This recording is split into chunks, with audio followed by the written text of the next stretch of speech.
بتكون بتحضر فيلم اكشن. بنص الفيلم بتبلش انت تتخيل السيناريو، البطل راح يموت، البطل راح يعيش، البطل انخطفت، شو ما راح يصير انت ممكن تتوقع، لانه السيناريو مر عليك. قد ما حضرت افلام بتكون مر عليك السيناريو هذا.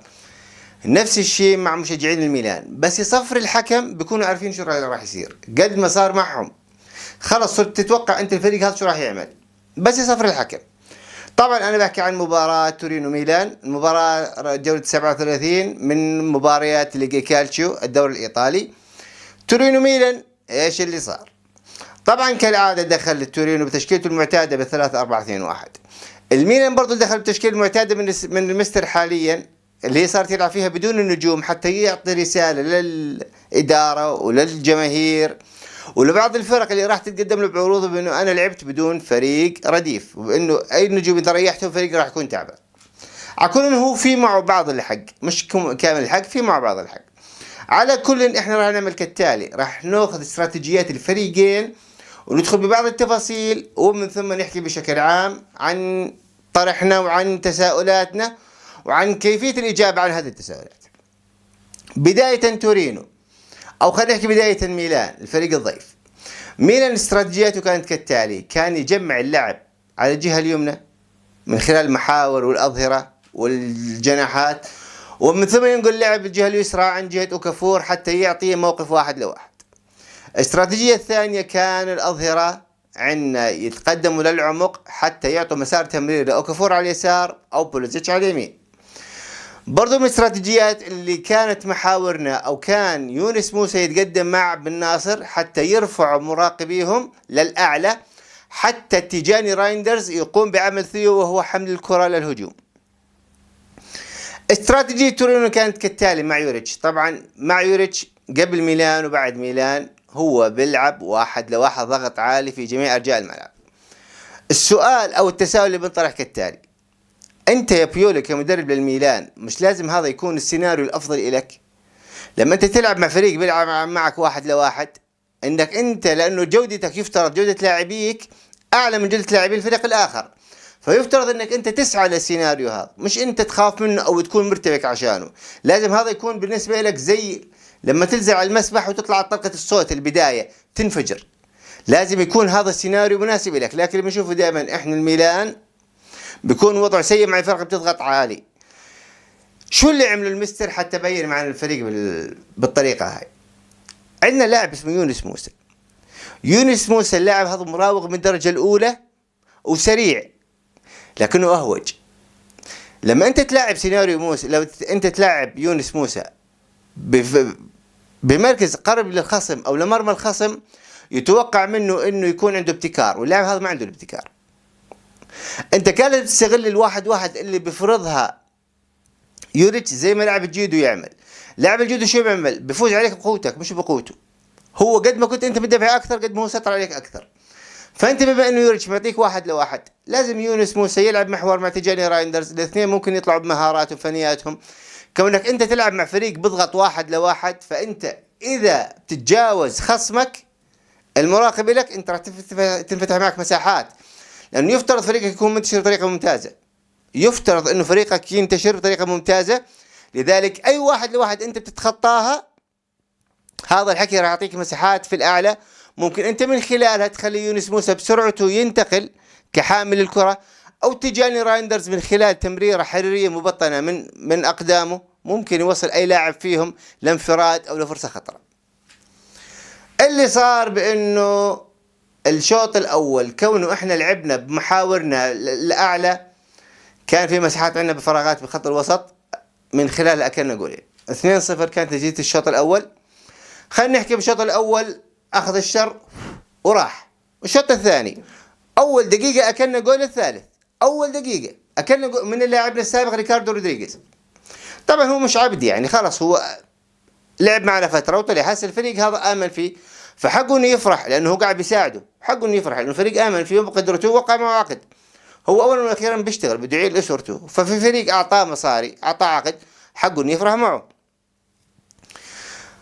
البلنتي اللي اجانا من اللاعب بوليزيتش، اللاعب بوليزيتش هذا ممكن تحكي عنه لاعب ابن حلال. يعني كل الفرق، كل الفريق مثلا اشي اب واشي داون اشي كذا، هو بيلعب من ثم ساكت، لا بيعترض ولا اشي، وبيلعب لحاله وبيجيب فرص وبيجيب اهداف، اموره تمام، وما بيحكي ولا بيشتكي ولا اشي، اموره تمام على العال.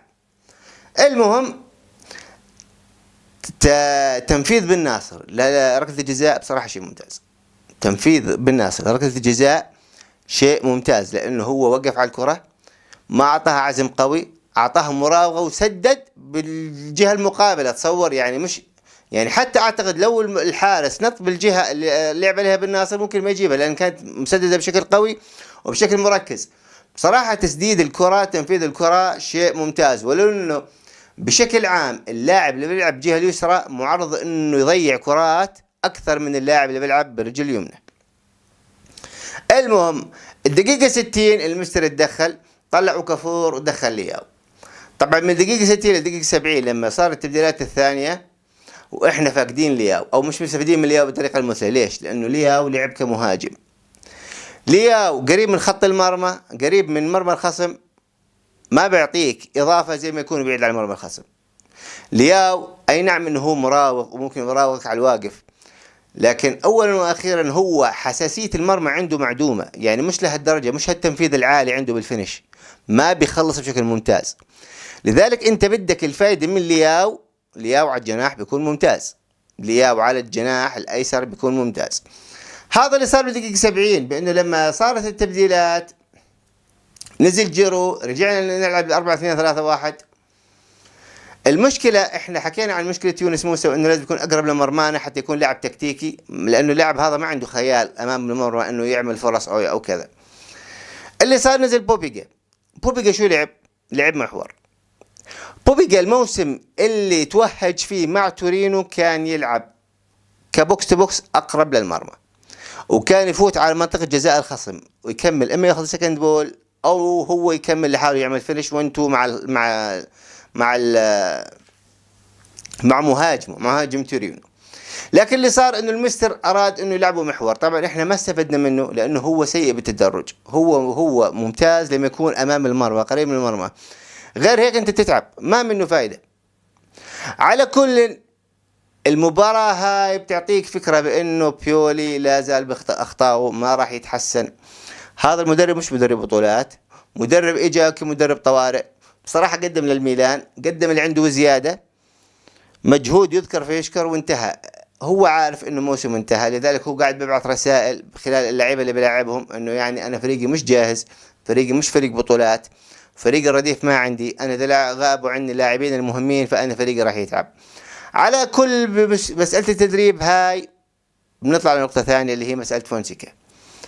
فونسيكا هل راح يعطي اضافة للميلان؟ فونسيكا الإضافة اللي يعطيها للميلان زي مسرحية شاهد ما شافش حاجة، لما سألوه قال أصل هي كانت رقاصة وبترقص. ولا في أي إضافة نهائي ما في إضافة.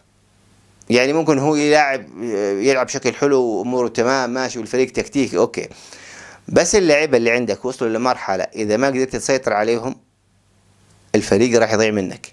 انسى البطولات. اللعيبة هاي بدها شخص حازم وشخص صارم يمشي غرفة الملابس. يعني شفت انت لما المدرب حكى عن ثيو انه ثيو مفلوز عنده الانفلونزا، ثيو راح نزل على الانستغرام انه هو بالملعب. فراح يصير شغلات تحدي، اذا انت ما قدرت تسيطر وجبت مدرب قوي يسيطر عليهم بصراحة انت بتغامر مستقبل الفريق. حاليا ما بدك مدرب تكتيكي ولا بدك مدرب يعمل كرة حلوة ولا كذا، اهم شيء بدك مدرب صارم يسيطر على اللعيبة ويقنعهم بانهم يتعاونوا معه ويقنعهم بانهم مش اكبر من فريق. ديفيد بيكهام مع أليكس بريكسون لما شافوا كبر، ديفيد بيكهام مورد مالي، مورد اقتصادي، مورد سياحي، كل الموارد اللي بدك اياها موجوده ديفيد بيكهام، طردوا من الفريق لما شافوا كبر، لانه اذا ظل بالفريق راح يضيعوا. واللعيبه اذا ما جبت لها مدرب صارم يسيطر عليهم بالمرحله هاي بصراحه انت بتغامر مستقبل الفريق. هذا نهاية الفيديو يا شباب، اتمنى منكم الدعم، انا سعدت بلقياكم، بس عدوا اكثر واكثر لما بشوفكم وتشوفوني. استودعناكم في امان الله.